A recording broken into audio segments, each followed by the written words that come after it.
Hey, c'est Sergent Lessé, bonsoir et bienvenue dans cette nouvelle vidéo. Ça faisait longtemps que je n'avais pas tourné et je suis très heureux de vous retrouver aujourd'hui. C'est incroyable d'être devant une entrée de grotte et pouvoir aujourd'hui vous parler de spéléologie. Comme vous l'avez vu. Ah, il pleut un petit peu, il tombe des gouttes. Bon, moi je suis sur une entrée de grotte, comme vous pouvez le voir.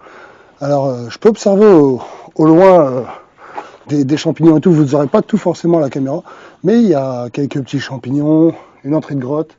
Quand je suis arrivé et que j'ai installé mes caméras, j'ai pu voir une chauve-souris. Voilà, bien évidemment. On peut retrouver ici encore des points d'accroche de quand les gens ont visité cette grotte. Enfin bref, aujourd'hui, on est là pour parler de spéléologie. Donc vous pouvez le voir, j'ai mis juste le casque, voilà, je suis grossièrement équipé. Je suis venu avec mon sac, vous ne l'avez pas en vue, mais j'avais pris mes cordes, etc. On verra si j'en aurai besoin pour vous en parler. J'ai pas mal de petites notes, donc vous allez pouvoir voir que, bien évidemment, je vais beaucoup lire au début, et après vous parler de mon ressenti, etc. Enfin, c'est vrai que j'y viens un peu tard sur le sujet, car forcément, ceux qui me suivent depuis un petit moment, vous avez pu voir que j'ai fait pas mal de spéléologie par les vidéos passées, à la grotte du Chaos. Là, on se trouve devant la grotte dite du Trou de Sainte-Reine, à Pierre-la-Trèche, en Meurthe-et-Moselle. Donc voilà, c'est un lieu qui est assez connu, assez incroyable. Alors, je me rapproche de vous pour mieux que vous me voyez. Voilà, c'est un lieu assez incroyable et on l'avait déjà visité. Enfin, visité. On était venu voir la beauté de ce lieu avec toutes les grottes qui sont sur la longueur. Ici, il y en a plusieurs, hein, la grotte des Puits, ainsi de suite, etc. J'avais fait une vieille vidéo, bon, principalement en voix off, parce que j'avais tourné ça comme ça, je l'avais visité comme ceci. C'était un peu compliqué. On pourrait les revisiter une par une, si cela vous dit, hein, maintenant qu'on sait faire de la spéléo, voir un peu jusqu'où elles vont, voir exactement ce qu'on peut y découvrir et tout. En tout cas, celle-ci, elle m'attire un peu plus que les autres. Bon, on verra par l'avenir. Enfin, n'hésitez pas à liker cette vidéo. N'hésitez pas à vous abonner si ce n'est pas déjà fait. Voilà, tout simplement. Un petit commentaire, pourquoi pas. Enfin bref, c'est parti pour la spéléologie de Sergent Lessé. Alors, la spéléologie. La spéléologie est l'activité qui consiste à rechercher, repérer, explorer, étudier, cartographier ou visiter les cavités souterraines naturelles, anthropiques ou artificielles, puis à partager ses connaissances. Celui qui pratique ainsi est appelé un spéléologue. Voilà. Un peu de ce qu'on avait fait à la grotte du Chaos, vous vous souvenez, on avait découvert son entrée, puis ensuite j'avais sorti les cartes et tout, et on essayait de se repérer et de la retracer, car forcément, pendant des années, elle n'avait pas été visitée ni remise à jour, donc on avait commencé à la faire. Bon, on était bloqué au pic de 5 mètres, qui, je pense, prochainement, sera un autre défi pour moi, car oui, c'est vrai que j'avais abandonné mes petits points d'indice ici, je comptais pas en rester là.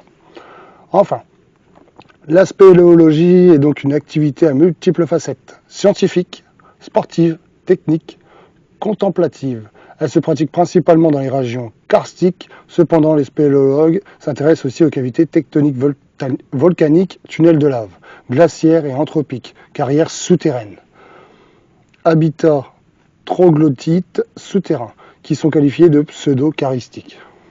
La spéléologie se pratique également en milieu aquatique lorsqu'il est totalement immergé. Le spéléologue est alors appelé spéléo-plongeur ou spéléonaute. Voilà. Alors ça, c'est un autre monde. Je pense que ça, c'est beaucoup plus compliqué parce que déjà là, moi qui est en autodidacte pour apprendre la spéléologie, je peux vous assurer, excusez-moi, que c'est déjà très très compliqué de faire de la grotte simple. Alors en plongée, il faut déjà être très fort en plongée, s'y connaître très fort en plongée, et après avoir les connaissances de la spéléologie. Il n'est pas indispensable de pénétrer sous terre pour apporter une contribution utile à la spéléologie dans ses aspects scientifiques, sportifs, techniques ou associatifs. C'est vrai qu'il y a aussi des associations, pas mal. Alors principalement, logiquement, partout où il y a des grottes, en France, vous trouverez une association qui est liée à la grotte. Voilà, elles sont rarement abandonnées, ou alors pendant des années, en fait, il n'y a pas de... Ça près de moustique. Il n'y a pas de... En fait, elles sont des fois abandonnées, vous avez l'impression qu'elles sont abandonnées, elles restent encore visitées par certaines personnes comme moi qui, voilà, pour la passion, pour découvrir et tout, viennent les visiter, mais voilà, tout simplement. Il ne faut pas oublier que du coup, il faut avoir des bases dans l'escalade, des bases sur les plans des cavités, les retrouver, arriver à tout assembler, tout ce que vous pouvez, trouver les entrées,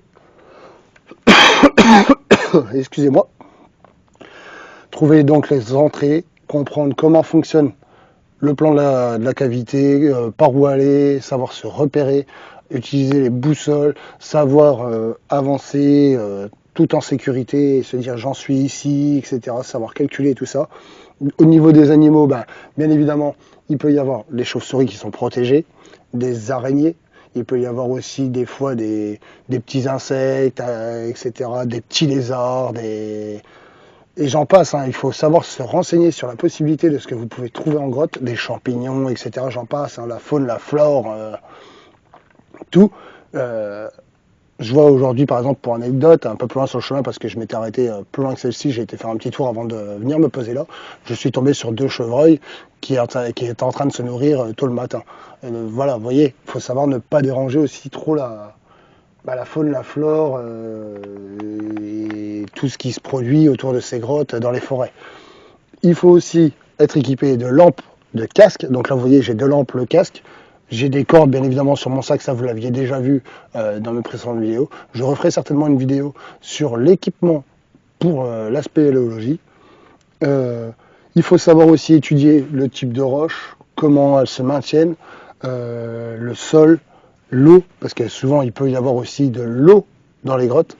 Je ne sais plus si c'est dans celle-ci, mais j'étais venu, moi, il y a un petit moment, là, c'est vrai que ça fait longtemps que j'avais pas tourné, mais j'étais tombé du coup sur un siphon. Forcément, les siphons, c'est comme un siphon de salle de bain, vous savez, ou de l'évier, c'est rempli d'eau. Donc des fois, il faut attendre que ça baisse ou passer dedans et savoir comment y passer.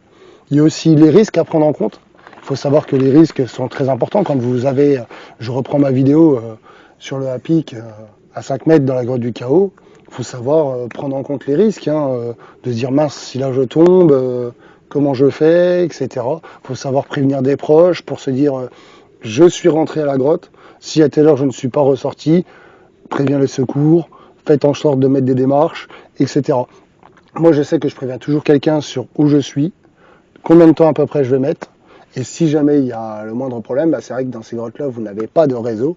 Donc après, il faut savoir aussi s'équiper de balises, de tout le nécessaire, hein, de quoi, si jamais vous êtes juste bloqué dans la grotte, que vous ne retrouvez pas votre sortie, au minimum de l'eau pour 2-3 jours, quelques rations de nourriture pour 2-3 jours, de la lumière pour 2-3 jours. Moi, je sais que je me promène toujours. Alors, dans une grotte, ce ne sera pas évident, mais je me promène toujours avec ma pierre allume-feu. Je me promène aussi avec 3-4 lampes. J'ai celui-ci, j'ai ma grosse lampe de 3800 lumens, j'ai les lampes des caméras au cas où, j'ai mon téléphone qui peut me servir de secours, j'ai une batterie externe, j'ai mes cordes, j'ai de la nourriture, j'ai du petit bois. Je me promène avec tout en général pour me dire au cas où, si jamais il arrive un problème. Après, il faut savoir analyser. Par exemple, sur celle-ci, vous ne la verrez pas, mais alors dehors du champ de la caméra, là, on peut voir une pierre avec des fissures. On peut voir que sur les parois, il peut y avoir des fissures. Il y a pas mal de marquages en bas là-bas sur le début de la vidéo. Vous avez pu le voir, c'était écrit grotte avec des flèches. Il faut savoir faire aussi attention aux gens qui s'amusent à piéger les spélos ou les urbexers. Hein. Ça marche pareil sur les forts. Hein. Voilà, ainsi que les insultes, les tags. Il faut savoir faire aussi attention aux chauves-souris, à pas en cogner une, à pas se cogner. C'est pour ça que le casque est très important. L'équipement est important. La façon de s'habiller est important. En pantalon, chaussures coquées. D'ailleurs, je me suis acheté des nouvelles chaussures coquées maintenant. Les anciennes baskets étaient complètement pourries à force avec l'eau, etc. Donc là, j'en ai pris des nouvelles. Il faut savoir faire attention. On peut mettre les mains, les pierres peuvent être coupantes. On peut tomber sur des bouts de verre. Et ainsi de suite, j'en passe. La spéléologie, c'est un aspect qui est à la fois émouvant, émerveillant. On retrouve des belles images. Et en tout cas, moi, je kiffe avoir découvert ça après avoir fait pas mal d'urbex. Voilà, je voulais vous faire une petite vidéo sur l'explication de la spéléologie pour vous rentrer un peu dans les détails. Bon, ceux qui avaient suivi un peu la grotte du chaos avaient compris à quel point ça pouvait être fastidieux et en même temps très physique. Bon, après, c'est vrai que j'ai pas choisi la meilleure pour commencer. 1 km 400, 800 environ. Celle-ci doit faire 1,3 km de mémoire, oui, parce que j'ai pas mal de dossiers sur la région et les grottes, les forts, etc. C'est vrai que moi je me renseigne beaucoup, je fais des dossiers avec pas mal de choses, parce que c'est vrai qu'à la grotte du chaos, c'était lancé sans avoir les vraies infos totales, et tout petit à petit, je les repêchais en mode ah oui, c'est vrai que là il y a ça, etc. Il n'y a rien d'autre à ajouter. Moi, tout ce que j'avais à dire et mon ressenti est là. La claustrophobie aussi, il faut pas oublier, hein, enfin les types de maladies que vous pouvez avoir suite à la poussière, les moustiques, de l'eau qui peut tomber dans les grottes et tout ça. Voilà, tout simplement, hein, la spéléologie, ce n'est pas un jeu, ce n'est pas. Il y a certaines réalités qui sont que beaucoup de gens en sont morts. Il y a beaucoup d'accidents. On a pu en voir un passer à la télé il y a quelques mois. Euh, Vous pouvez mal finir. C'est pour ça que moi j'avais décidé d'arrêter le pic à 5 mètres. J'y retournerai, vous comprendrez pourquoi. Enfin, on se retrouve très bientôt pour une nouvelle vidéo. On se retrouve très bientôt pour des grottes.